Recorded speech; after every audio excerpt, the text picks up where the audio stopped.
Champion trophy का 9th addition आज start होने जा रहा है। पाकिस्तान और न्यूजीलैंड के दरमियान आज 9वें एडिशन का पहला मैच होगा जिसको पाकिस्तान मेज़बानी कर रहा है। और आपको इसका ज़रा हिस्टोरिकल बैकग्राउंड बताएंगे। ये 1998 के बाद स्टार्ट हुआ था। आईसीसी चैंपियन ट्रॉफी 1998 से स्टार्ट हुई और आज 2025 है और 25 में पाकिस्तान को मिली है मेज़बानी। उससे कबल अगर बात की जाए तो 1996 में पाकिस्तान को वर्ल्ड कप की मेज़बानी मिली थी। उसके बाद देखा जाए तो बहुत बड़ा इवेंट, आईसीसी का मेगा इवेंट ये पाकिस्तान को मिला है। तो नाज़रीन, पाकिस्तान क्योंकि डिफेंडिंग चैंपियन भी है और पाकिस्तान और न्यूजीलैंड का आज ओपनिंग मैच भी है, उस हवाले से बात करेंगे। और दूसरा हिस्टोरिकल बैकग्राउंड इसका क्या है, आईसीसी चैंपियन ट्रॉफी का किसका विन रेट ज़्यादा रहा है और किन्होंने आईसीसी चैंपियन ट्रॉफी के ज़्यादा से ज़्यादा टाइटल विन किया, इस के बारे में ओवरऑल बात करेंगे। और सबसे बड़ी बात जो फोकस होगा वो हमारा होगा पाकिस्तान और न्यूजीलैंड के आज के मैच के हवाले से, क्योंकि इस पूल का तकरीबन सबसे बड़ा मैच होगा और उसके बाद मैच होगा पाकिस्तान और न्यूजीलैंड का। और क्योंकि आपको पता है कि पाकिस्तान के इस पोल ए में पाकिस्तान है, न्यूजीलैंड है, बांग्लादेश है। इसके साथ अगर बात की जाए तो बहुत बड़ी टफ टीमें पाकिस्तान के इस पोल में देखने को मिल रही हैं। पाकिस्तान, न्यूजीलैंड, इंडिया और बांग्लादेश, 4 इसमें टीमें हैं जिसमें 3 टीमें सब कॉन्टिनेंट से हैं और एक टीम जो है वो न्यूजीलैंड है। तो पाकिस्तान के लिए इन कंडीशंस को समझना और उन कंडीशंस को सामने रख के कि ये भी सब कॉन्टिनेंट से बिलोंग करते हैं तो उसके हिसाब से अपनी स्ट्रेटजी को अपनाना। तो चलते हैं अभी पाकिस्तान और न्यूजीलैंड के मैच के हवाले से। आज पाकिस्तान और न्यूजीलैंड के दरमियान मैच है। हेड टू हेड मैचेस की बात की जाए तो पाकिस्तान का थोड़ा सा पलड़ा भारी है और अगर न्यूजीलैंड की बात की जाए तो हेड टू हेड मैचेस की बात की जाए प्रीवियस 2 मैचेस की तो पाकिस्तान उनमें शिकस्त खाई है और होम ग्राउंड पे शिकस्त खाई है। अब न्यू बॉडी लैंग्वेज के साथ, न्यू स्ट्रेटजी के साथ, न्यू प्लानिंग के साथ, न्यू अंदाज के साथ पाकिस्तान टीम आज इंशाल्लाह उतरेगी आईसीसी चैंपियन ट्रॉफी के लिए। न्यूजीलैंड की टीम का आपने देख लिया, उनका कॉम्बिनेशन की बात की जाए, बैटिंग की बात की जाए, बॉलिंग की बात की जाए, ऑलराउंडिंग परफॉर्मेंस की बात की जाए और सिचुएशन को अंडरस्टैंड करने की बात की जाए तो वो तकरीबन अपने उस पीक टाइम पे है और अपनी परफॉर्मेंस के हिसाब से। और पाकिस्तान थोड़ा स्ट्रगल करता हुआ नज़र आ रहा है। तो यहाँ पे 1 बाय 1 एक एक चीज़ डिस्कस करेंगे। सबसे पहले पाकिस्तान को डिस्कस करते हैं कि पाकिस्तान का आज ओपनिंग जो सलामी बल्लेबाज होंगे वो फ़खर जमान और बाबर आजम होंगे और उनके साथ पाकिस्तान अपना स्टार्ट करेगा।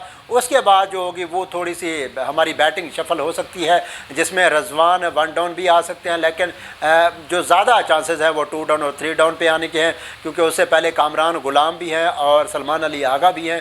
तो अब देखते हैं कि बैटिंग को शफल करते हैं क्योंकि जो मिडल ऑर्डर है वो पाकिस्तान का अनप्रेडिक्टेबल है। अभी तक उसके बारे में प्रॉपर तरीके से हतमी रहा है। ये नहीं है कि ये मिडल ऑर्डर पे कौन सी जगह पे इसको बैटिंग है, ये सिचुएशनल इन्होंने आज मुझे लगता है कि यूटिलाइजेशन होगी कि सिचुएशन के अकॉर्डिंग अगर तेज़ खेलना है तो आप खुशदिल शाह को भी जल्दी ला सकते हैं और अगर थोड़ा फंस के मैच मतलब ज़रा विकेट बचानी है, थोड़ा देख के खेलने, सीधे बैट के साथ खेलने वाले और थोड़ा विकेट पे स्टे करने वाले तो फिर आप सऊद शकील और बाकियों को भी ले सकते हैं अगर वो टीम 11 में शामिल हुए।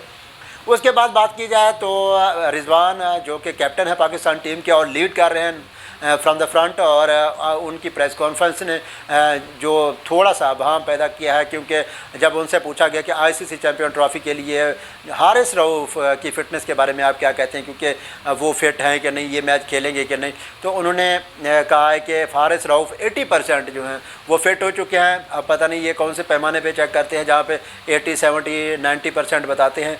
दूसरा अब देखते हैं कि मैच में क्या सूरत हाल नज़र आती है। उनके बारे में ये भी कहा गया कि वो उन्होंने जिम वगैरह भी किया है और साथ में ट्रेनिंग वगैरह भी की है, अपने प्रॉपर तरीके से स्पेल भी किया है। तो हारिस रऊफ़ को इस मैच में ज़रूर खिलाया जाएगा। अगर खिलाना था तो आप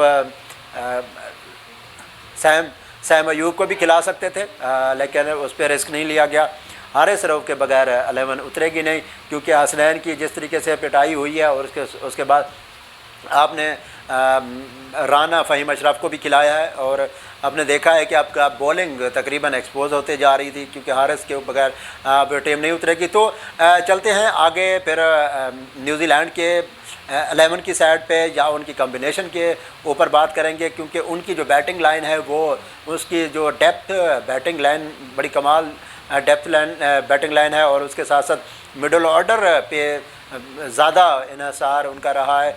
अगर टॉप ऑर्डर की बात की जाए तो ओपनिंग में भी एक आध बैट्समैन तो लाजमी उनका स्कोर कर रहा है, जिनमें कॉनवे हैं तो वो रन्स करते हुए नज़र आ रही हैं। और आपने देखा है कि मिडिल ऑर्डर पे जो कमान संभालते हैं वो केन विलियमसन है। जब थोड़ा सा टेल एंडर की बात की जाए, टेल एंडर नहीं मीन के थोड़ा चौथे पाँचवें नंबर पे, तो आपने फ़िलिप्स को भी कमाल खेलते हुए देखा है।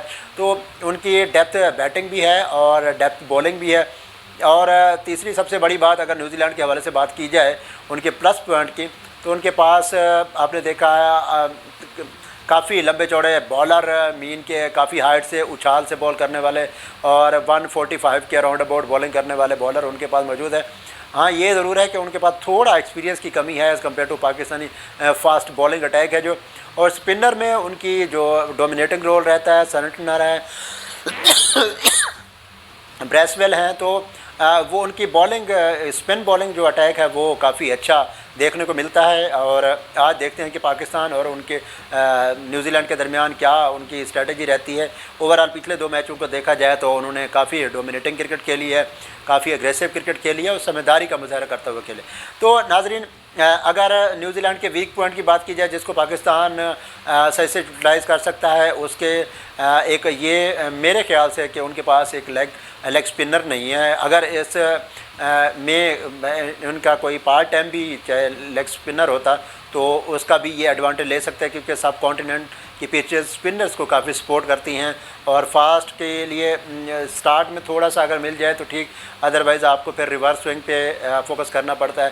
तो ये तो थोड़ा वीक पॉइंट जो न्यूजीलैंड की तरफ से। और तीसरा, पाकिस्तान अगर केन विलियमसन, कॉनवे और फिलिप्स की विकेट को थोड़ा स्ट्रैटेजी के साथ खेल के इनकी विकेटें लेते हैं तो काफ़ी मुश्किल पैदा कर सकते हैं न्यूजीलैंड के लिए। तो नाजरीन, ये पाकिस्तान और न्यूजीलैंड के मैच के हवाले से बातचीत थी। और अभी चंद लम्हों के बाद पाकिस्तान और न्यूजीलैंड के दरमियान मैच स्टार्ट हो जाएगा और मैच का जो टाइम है 2 बजे का है। और ये ओपनिंग मैच है पाकिस्तान और न्यूजीलैंड के अगेंस्ट 2017, क्योंकि पाकिस्तान डिफेंडिंग चैंपियन था। उसके बाद फिर पाकिस्तान को मिली मेज़बानी और पाकिस्तान ने करना है अपने टाइटल का डिफेंड। उससे पहले 1998 में आईसीसी चैंपियन ट्रॉफ़ी का बाकायदा आगाज़ हुआ था। अभी तक 8 एडिशन हो चुके हैं, जिनमें 2 इंडिया ने विन किए हैं इवेंट और 2 ऑस्ट्रेलिया ने किए हैं। और उसके साथ बात की जाए तो पाकिस्तान ने अभी तक 1 इस टाइटल को विन किया है। और सबसे बड़ी बात पाकिस्तान के लिए कि पाकिस्तान इस इवेंट को होस्ट कर रहा है और तकरीबन टिकट्स सेल हो चुकी हैं और तमाशाइयों का जो रश है, लेकिन आप देखें वो दीदनी है कराची नेशनल क्रिकेट स्टेडियम के पास। तो नाजरीन, ये तो था आज का एक्सक्लूसिव प्री मैच एनालिसिस। उसके बाद हम हाजिर होंगे पोस्ट मैच एनालिसिस, फिर आपको मज़े की वो वीकनेसेस और उसके ऊपर मज़ाहिया तबसरे और तलख तबसरे आपको देखने को मिलेंगे। अभी मुझे दीजिए इजाज़त, अल्लाह निगहबान। ICC champion